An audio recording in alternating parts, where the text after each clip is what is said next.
नमस्कार जय जगन्नाथ। आज कौन पाई आम सब एकाठी हेलु आसतु देखा।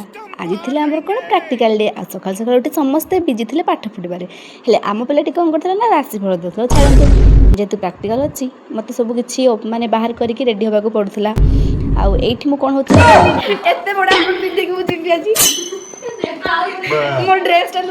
से जहाँ भी हो सब किसी रेडी होती प्राक्टिकल ये सब तो करने आमको पड़ो जेहेतु आम प्रोफेसनटा हूँ से सब किसी रिमूव करके आमको सिंपल होगी जावाक पड़ो।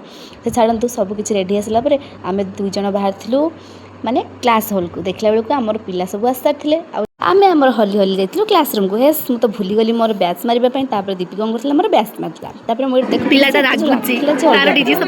मुँह घटे जहाँ भी मुझे आम पिला देखीदेली पाठ पढ़ू पढ़ू भोक है आमको मो सांगटा आनी गोटे कदली बास आम खाईदेलु माने मुझे खाईदेली खाई सारा आम बाहर आम कम ये पिलाटा भाईबा देकी आसिक आक्टिंग कर देखो माने से कौन आंसर देला मैडम से जहाँ भी सब किसी आमर ये मजा मस्ती चली आम भाई आम आउ गोटे सब्जेक्ट हम कितु दुर्भाग्यवश आम से हेलानी आम बिस्कुट खाई आम समस्त पलि आसलु रूम को। ये डे 1 भिडियो डे 2 भिडियो आउ थे मुझे 2 तारीख दिन आपको देखी।